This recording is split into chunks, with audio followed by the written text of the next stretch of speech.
বোলপুর বিধানসভা কেন্দ্রের ইলামবাজারে বাম এবং আইএসএফ জোটের উদ্যোগে এক বিশাল জনসভা অনুষ্ঠিত হয়। সভায় উপস্থিত ছিলেন ভাঙড়ের বিধায়ক নওশাদ সিদ্দিকী। জনসভাকে কেন্দ্র করে সাধারণ মানুষের ব্যাপক উৎসাহ উদ্দীপনা লক্ষ্য করা যায়। মাঠ জুড়ে উপচে পড়া ভিড় ছিল চোখে পড়ার মতো। মঞ্চ থেকে বক্তব্য রাখতে গিয়ে সিদ্দিকী বিজেপি এবং শাসক দল তৃণমূল কংগ্রেসকে তীব্র ভাষায় আক্রমণ করে। তিনি অভিযোগ করেন রাজ্যে দুর্নীতি বেড়েছে এবং শিক্ষা, স্বাস্থ্য, পানীয় জল সহ বিভিন্ন মৌলিক পরিষেবায় সাধারণ মানুষ বঞ্চিত হচ্ছেন।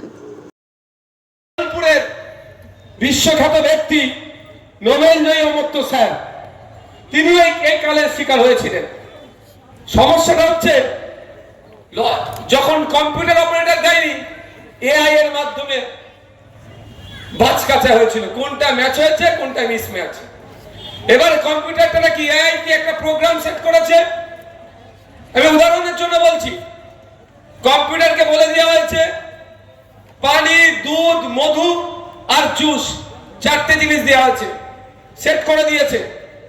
যে পানি চাইবে পানি পাবে, যে দুধ চাইবে দুধ পাবে, যে মধু চাইবে মধু পাবে, যে জুস চাইলে জুস পাবে। সব যদি 10 লিটার করে রেখে দেওয়া হয়েছে মানুষের সার্ভ করার জন্য। ম্যাক্সিমাম মানুষ পানি চেয়ে পানি 10 লিটার খতম হয়ে গেছে, শেষ। কিন্তু দুধ আছে, মধু আছে, জুসও আছে। একটা মানুষ মারা যাচ্ছে, সে পানি পানি করে চিৎকার করছে। কম্পিউটার একবারের জন্য পানির পরিবর্তন মুখে একটু দুধ দিই, এ কাজ করবে না। কারণ ওকে তো প্রোগ্রাম সেট করে দেওয়া হয়েছে, তোমাকে যে পানি চাইবে তুমি তাকে পানি দেবে, যে দুধ চাইবে তাকে দুধ দেবে, যে মধু চাইবে তাকে মধু দেবে, যে জুস চাইবে তাকে জুস দেবে।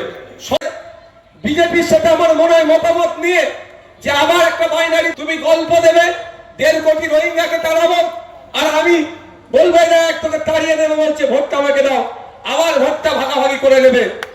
এই পরিকল্পনা করার জন্য বিজেপির হাতে অস্ত্র তুলে দিল।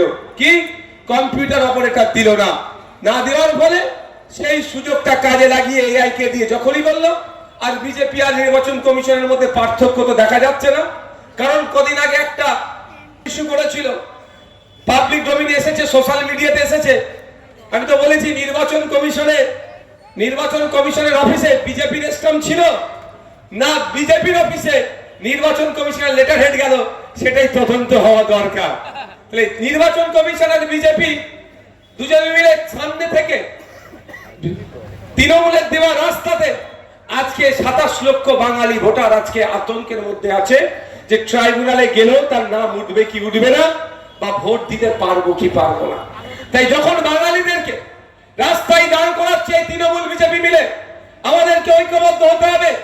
যেই বাঙালির নাম আমরা গর্বের সাথে নেই, আমাদের অমর্ত্য সেন স্যার, তাকেও যারা ছাড়েনি, এই নোংরা খেলাতেও তাকে যারা স্বীকার করেছে, আমাদের সময় এসেছে এই বোলপুরের মাটি থেকে নয়, ইলামবাজারের মাটি থেকে নয়, পশ্চিম বাংলার গলিতে গলিতে থেকে এই বিজেপি নামক এবং তৃণমন্ত্রীর দলকে আমাদেরকে বিতাড়িত করতে হবে।